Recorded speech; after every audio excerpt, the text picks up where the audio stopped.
अस्सलामुअलैकुम मोअज़्ज़िज़ ख़वातीन व हज़रात, अली मुमताज़ आपके साथ एक और वीलॉग लेकर। जैसे कि कल के वीलॉग के इख्तिताम पर मैंने ये कहा था कि ये खड़ाक का सिलसिला जारी रहेगा, तो ये मैं खड़ाक आज नहीं तो कल करके रहना है। मैंने हो सकता है मैं आज ही के वीलॉग में कर दूं, क्योंकि बहुत से ऐसे लोग हैं जिन्होंने चेहरे पर मास्क चढ़ाए हुए, उनके मास्क उतार कर फेंकने हैं। बहुत से ऐसे लोग हैं जो ड्रामेबाजी में मसरूफ़ हैं, उनकी ड्रामेबाजी ख़त्म करनी है और उनका जो असल चेहरा है वो मैंने आपके सामने रखना है, और ये मैंने तहिया कर लिया है। आज के इस वीलॉग में सबसे पहले मैं आगाज़ करूंगा कौमी असम्बली के स्पीकर अयाज सादिक साहब की ये बात को लेकर कि जी मीडिया से कुछ छुपाया नहीं जा सकता, और अगर आपके MNAs को लाया गया है तो वो मीडिया के नुमाइंदों ने तो देखा होगा। तो उस रात वहाँ पर मौजूद कौमी असम्बली में मीडिया के नुमाइंदों ने जो मुझसे शेयर की इन्फॉर्मेशन वो मैं आपको बताऊंगा, और असल हकीकत क्या है वो बताऊंगा।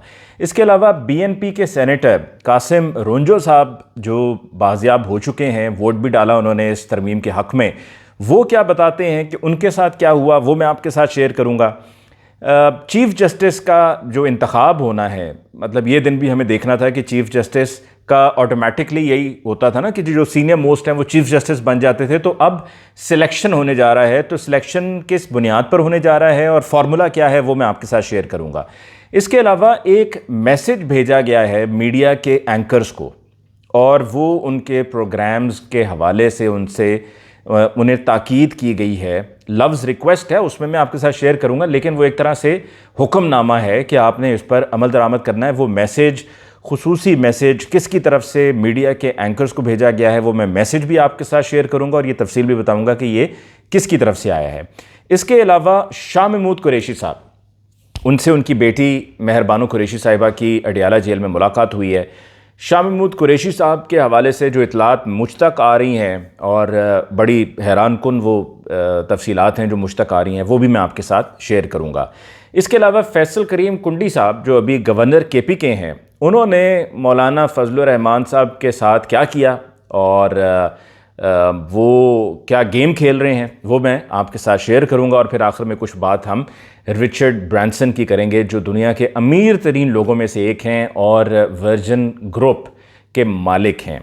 सबसे पहले तो ये कि स्पीकर कौमी असम्बली अयाज सादिक साहब ने आज कौमी असम्बली के इजलास के दौरान ये कहा, जब उमर अयूब साहब ने कहा कि जी हमारे लोगों को लाया गया और उनको एजेंसीज़ के लोग लेकर आए, और वो वर्दी कौमी असम्बली का जो अमला था, जो सार्जेंट एट आर्म्स जिसको कहा जाता है, वो और उसके साथ जो सारा अमला था जो सिक्योरिटी के फ़राइज़ सर अंजाम देता है कौमी असम्बली में, वो उनकी वर्दियाँ पहने हुए कुछ और लोग थे, वो नहीं थे, और लोगों को डरा कर धमका कर यहाँ कौमी असम्बली में लाया गया। ये कहना था उमर अयूब साहब का। तो उसके जवाब में स्पीकर कौमी असम्बली अयाज सादिक साहब ने कहा कि जी यहाँ पर मीडिया के लोग भी मौजूद हैं, जब वो आए तो वो इस रास्ते से आए और मीडिया के नुमाइंदों से कोई चीज़ छुप नहीं सकती है। अगर हम कोई दीवार भी खड़ी कर दें तो ये दीवार के उस पार क्या है ये वो भी देख लेंगे। लेकिन उस दिन जब ये रात को आईनी तरमीम पेश की गई कौमी असम्बली में, तो इतनी भरपूर तैयारी से ये पेश की गई कि जो वहाँ पर मौजूद कई बड़े तगड़े रिपोर्टर्स थे और ऐसे लोग जिनकी हुकूमत के साथ भी बड़ी बनती है, और बल्कि हुकूमत के लिए वो बड़ा बड़ा कुछ लिखते भी हैं, उनमें ऐसे रिपोर्टर्स भी हैं जिनको अवार्ड से भी नवाजा गया है, इसी हुकूमत ने अवार्ड से भी नवाजा है, वो भी वहाँ पर मौजूद थे, लेकिन किसी को कानो कान खबर नहीं होने दी गई। वहाँ पर मौजूद मीडिया के दोस्त ये बताते हैं कि 2 फ्लोर्स ऐसे थे जिन पर कंट्रोल असम्बली के अमले का नहीं था, कुछ और लोग ही थे कि जिनका उन फ्लोर्स पर कंट्रोल था। फिर उनका ये भी कहना है कि जिस तरह सेनेट में जब BNP के 2 सेनेटर्स को, नसीमा एहसान को और कासिम रोंजो को, इन दोनों को जब लाया गया तो वहाँ पर मीडिया के नुमाइंदे अपने मोबाइल फ़ोन्स लेकर पहले से खड़े थे और उन्होंने वो वीडियो बनाई और वहाँ पर धक्कम पेल हुई और मीडिया के नुमाइंदों के साथ बदतमीज़ी भी हुई।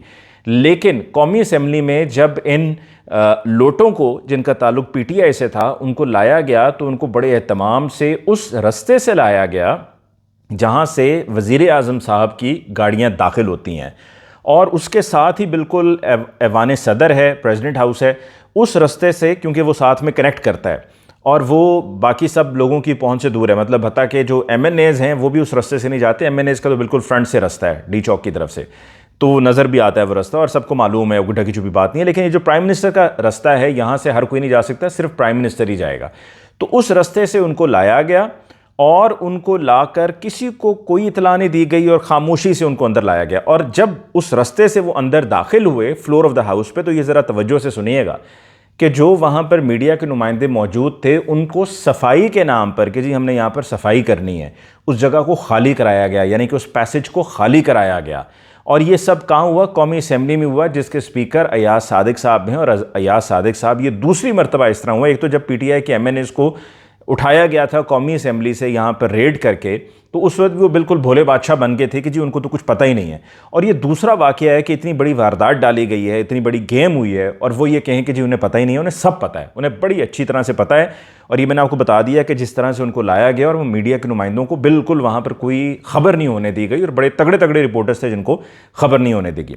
आगे बढ़ते हुए जी जो BNP के सेनेटर हैं कासिम रोंजो साहब, उन्होंने ये बताया है कि जी उनको उठाया गया, ताकतवर लोगों ने उनको उठाकर उनको 6 दिन रखा गया। और उन्होंने कहा जी मच्छर भी थे वहाँ पर। अब ये हकीकत है इस आइनी तरमीम की, जिसको आप कैसे आइनी तरमीम कह सकते हैं? ये तो सीधी सीधी गैर आइनी तरमीम है। और फ्लोर ऑफ द हाउस पे उस दिन जब ये तरमीम पेश हो रही थी, तो ख्वाजा आसिफ साहब ने तकरीर करते हुए कहा कि जी ये है वोट को इज़्ज़त दो। तो वोट को तो सबसे पहले ख्वाजा आसिफ साहब को और उनकी जमात को इज़्ज़त देनी है ना, कि जी जहाँ पर आप फॉर्म 47 के ज़रिए आए हैं और असम्बलियों में बैठ गए हैं, फिर तरमीम भी कर रहे हैं, कानून साजी भी कर रहे हैं, ऑर्डिनेंसेस जारी हो रहे हैं, मिनिस्ट्रियाँ मिली हुई हैं, मज़े चल रहे हैं, और लोगों के ख़िलाफ़ जो गैर इंसानी सलूक हो रहा है वो भी आपकी हुकूमत में ही हो रहा है। और आप जिस तरीके से मुंतखब होकर आए हैं, आपने वोट को इज़्ज़त नहीं दी, आपने वोट की धज्जियाँ उड़ाई हैं, आपने वोट के तकद्दुस को पामाल किया है ख्वाजा आसिफ साहब। तो इस मरतबा भी ये जो आइनी तरमीम हुई है, इसमें कासिम रोंजो साहब का ये जो बयान है, ये इटसेल्फ ये कन्फेशन, ये बहुत बड़ा कन्फेशन है, पूरी दुनिया ने सुना है कि उनका ये कहना था कि उनको उठाया गया, ताकतवर लोगों ने उठाया, उनको ऐसी जगह पे रखा गया जहाँ पर मच्छर थे, वो पहले से ही डायलिसिस पे हैं, बीमार आदमी हैं, उनको डायलिसिस के लिए हस्पताल भी लेकर जाया गया, और फिर इसी दौरान उनको मलेरिया हो गया, और फिर मलेरिया के लिए दोबारा हस्पताल लेकर गए। और कासिम रोंजो साहब का ये कहना है कि जी मैंने कई बार कहा मुझे घर जाने दो, मैं कोई मुल्क से भाग तो नहीं जाऊँगा, लेकिन उनको जाने नहीं दिया गया। और उनसे कहा गया कि जी कुछ दिन ये आपने हमारी ही दी गई रोटी खानी है और आप हमारे पास ही रहेंगे। और इस तरीके से उनको ज़बरदस्ती लाया गया और सेनेट में उनका वोट दिलवाया गया। और दूसरी तरफ अख्तर मेंगल साहब, जिनकी जमात है और जिनकी जमात के दोनों सेनेटर्स थे, जिनका वोट दिलवाया गया था वहाँ सेनेट में, वहाँ पर नसीमा एहसान साहब के बारे में तो ये कहते हैं अख्तर मेंगल साहब कि वो अभी तक गायब हैं, उनका कोई अता पता नहीं है, हमसे राब्ते में नहीं है, ना वो लॉजेस में हैं, ना वो अपने घर पे हैं, हमें कुछ नहीं पता, यानी कि वो अभी भी बेसिकली अगवाई हैं। तो ये तो हकीकत होगी कि जी किस तरीके से ये वोट दिलवाया गया। अब किस तरह से इंतखाब होगा चीफ़ जस्टिस का?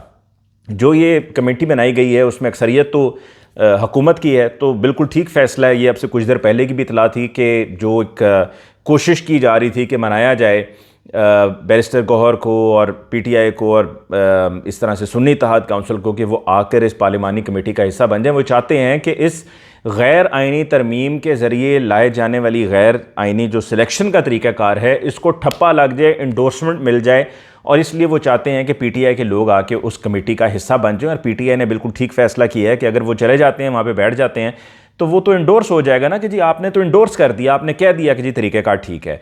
तो चीफ़ जस्टिस के लिए 3 नाम जो भेजे गए हैं काजी फ़ाइज़ ईसा की तरफ से, उन 3 नामों में से अगर लग ये रहा है बज़ाहिर के याह्या आफरीदी को गवर्नमेंट ये चाहती है कि उनको चीफ़ जस्टिस बनाया जाए, लेकिन अगर ऐसा होगा तो याह्या आफरीदी की जो भी मुद्दत मुलाजमत है वो है 2030 तक, 2030 तक, और अभी ये 2024 चल रहा है।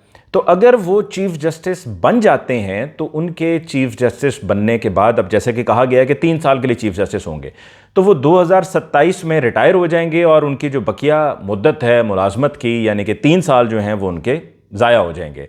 अब ये उन पर डिपेंड करता है कि वो समझते हैं कि ये ओहदा लेना ज़रूरी है और अपने नाम के साथ ये टैग लगवाना ज़रूरी है कि मैं चीफ़ जस्टिस ऑफ पाकिस्तान था, या अपनी मुद्दत उसको मुकम्मल करना ज़रूरी है। ये याह्या आफरीदी ने फ़ैसला करना है। और एक और बात, एमल वली के साथ भी याह्या आफरीदी साहब का बड़ा ताल्लुक़ है। यही वजह है कि उस दिन सेनेट में एमल वली तकरीर करते हुए कह रहे थे कि हमें लाहौरी जज नहीं चाहिए, यही एक वजह थी।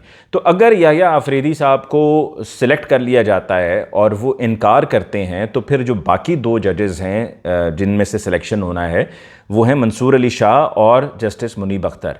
अगर उनमें से भी किसी को भी, जो कि मोस्ट प्रॉब्ली फिर मंसूर अली शाह को वो करेंगे सिलेक्ट, क्योंकि जस्टिस मुनीब अख्तर तो बिल्कुल कबूल नहीं है हुकूमत को, तो फिर मंसूर अली शाह साहब को अगर कहा जाता है कि जी आपका सिलेक्शन हो गया है और मंसूर अली शाह साहब भी कहते हैं कि जी मैं नहीं बनना चाहता हूं चीफ जस्टिस, तो फिर ऐसा नहीं होगा कि जस्टिस मुनीब अख्तर साहब को बना दिया जाएगा, बिल्कुल भी नहीं। वो फिर उसके बाद जो अगले सीनियर मोस्ट जज हैं जस्टिस अमीनुद्दीन साहब, उनको फिर ऑटोमेटिकली सिलेक्शन हो जाएगा और उनको चीफ जस्टिस बना दिया जाएगा। तो ये है सारा प्रोसेस चीफ जस्टिस की तकर्री का। जो मीडिया के एंकर्स को मैसेज भेजा गया है, ये शहजाद अकबर साहब ने भी ट्वीट किया, उन्होंने कहा है कि जी एक ब्रिगेडियर साहब ने मैसेज भेजा है। मैं ये मैसेज पढ़ के सुनाता हूँ और इस मैसेज की तस्दीक भी मैंने कर ली है, मैंने मालूम कर लिया है वाकई में मैसेज एंकर्स को भेजा गया है। और ये मैसेज ये कहता है कि as you know 26th amendment has been passed, party which doesn't support these amendments have been hurling serious baseless allegations about abductions of their party members by intelligence agencies, और इसका कोई सबूत भी नहीं दिया। यानी कि वो कह रहे हैं कि 26वीं आईनी तरमीम पास हो चुकी हुई और जो पार्टी इसको सपोर्ट नहीं करती है वो बेबुनियाद इल्ज़ामात लगा रही है इंटेलिजेंस एजेंसीज़ पे और उनके पास सबूत कोई नहीं है। और यही सब कुछ टॉक शोज़ में और कल के जो टॉक शोज़ थे या उसके बाद आने वाले जो टॉक शोज़ हैं उसमें भी यही होगा। तो लिहाजा रिक्वेस्ट की जाती है कि ऐसे किसी भी मेहमान को टॉक शो में ना बुलाया जाए या किसी न्यूज़ प्रोग्राम में ना बुलाया जाए जो इस तरह के बेबुनियाद इल्ज़ामात लगाए शवाहिद दिए बग़ैर। और क्योंकि किसी को भी इस तरह से किसी भी शख्सियत का या इदारे की तौहीन करने का की इजाज़त नहीं दी जा सकती है। तो ये मैसेज आया है जो कि तमाम मीडिया एंकर्स को भेजा गया है और ये एक प्रैक्टिस है, भेजे जाते हैं इस तरह के मैसेजेस और कहा जाता है, मना किया जाता है कि ऐसा नहीं करें वैसा नहीं करें, फ़लाँ मेहमान को ना बुलाएं। और अक्सर ऐसा होता है कि पीटीआई के लोगों के बारे में कहा जाता है कि जी फ़लाँ पीटीआई के बंदे को ना बुलाएं। और फिर कई मरतबा ऐसा भी होता है कि प्रेस कॉन्फ्रेंसेस भी जब होती हैं तो कहा जाता है फ़ोन करके कि भाई वो फ़लाँ की प्रेस कॉन्फ्रेंस होने जा रही है, आपने वो चलानी है, वो दिखानी है। तो ये तो हो गई हकीकत जी उसकी। फिर उसके अलावा शहबाज शरीफ साहब ने आज जो काबीना से खिताब करते हुए कहा है कि ज़मीर की आवाज़, तो वो ज़मीर की आवाज़ तो आपने कासिम रंजो साहब सुन लिया कि वो कैसी ज़मीर की आवाज़ है। और जो शहबाज शरीफ साहब ये कहते हैं कि हम के ज़मीर की आवाज़, उन्होंने कहा है कि जी साथ में कि लोगों को अब इंसाफ जल्दी मिला करेगा। तो ये मैं आपको गारंटी से कहता हूँ कि ये सिर्फ झूठ है, उसके अलावा और कुछ भी नहीं है। क्योंकि लोग तो निचली अदालतों में रुल रहे होते हैं, सुप्रीम कोर्ट तो सबसे आखिर में आते हैं, तो निचली अदालतों में तो कुछ किया नहीं गया। ये तो सिर्फ ऊपर अपनी ज़रूरत के मुताबिक, अपनी कन्वीनियंस के मुताबिक ऊपर सुप्रीम कोर्ट में ये रद्दबदल किया गया है और ये आइनी बेंच और ये सारा कुछ किया जा रहा है। इससे एक आम आदमी को कोई रिलीफ नहीं मिलने वाला है। ये सब झूठ है जो कि शहबाज शरीफ साहब ने, प्राइम मिनिस्टर साहब ने कहा। और फैसल करीम कुंडी जो अभी गवर्नर KP के हैं, उनकी तरफ से, क्योंकि अब वो गवर्नर हैं तो उनकी गवर्नरशिप को जब भी ख़तरा होगा तो वो तो फिर अपनी गेम डालेंगे। तो उन्होंने मीडिया के नुमाइंदों तक ये इतला पहुंचाई है कि मौलाना फजल रहमान साहब ने जो डील की है उस डील में उन्होंने कहा है कि जी ग़ुलाम अली साहब जो कि ये विकेट टेकर दौर में गवर्नर थे KPK के, उनको गवर्नर बनाया जा रहा है और ये मौलाना फजल रहमान साहब ने डील की है। और जैसे कि मैं पहले भी कहता रहा हूँ कि मौलाना फजल रहमान साहब तो हमेशा डील करते रहे हैं और डील के बगैर तो उनका गुजारा नहीं है और हर हुकूमत में वो रहे हैं। तो ये ऐसा हो नहीं सकता कि वो बारगेन करके कोई अपना फ़ायदा ना हासिल करें।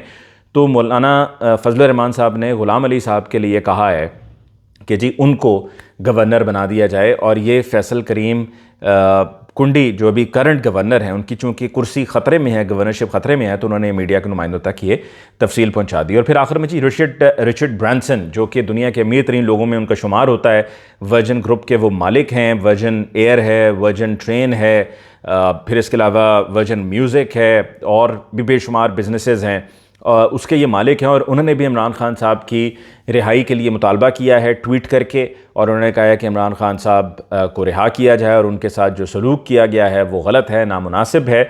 तो इमरान खान साहब की मकबूलियत का आप अंदाज़ा इसी से लगा लें कि दुनिया में कौन कौन इमरान खान साहब के लिए आवाज़ उठा रहा है। और रिचर्ड ब्रांसन जैसा आदमी भी, जिसको कतन ये सब करने की ज़रूरत नहीं है, वो भी इमरान खान साहब की हिमायत में निकल पड़ा है और इमरान खान साहब के लिए आवाज़ उठा रहा है कि इमरान खान साहब के साथ ज़्यादती हो रही है और उनको जल्द अज जल्द रिहा किया जाए। इसके साथ ही मुझे अली मुमताज़ को आज के इस वीलॉग से दीजिए इजाज़त। अल्लाह ने के पान।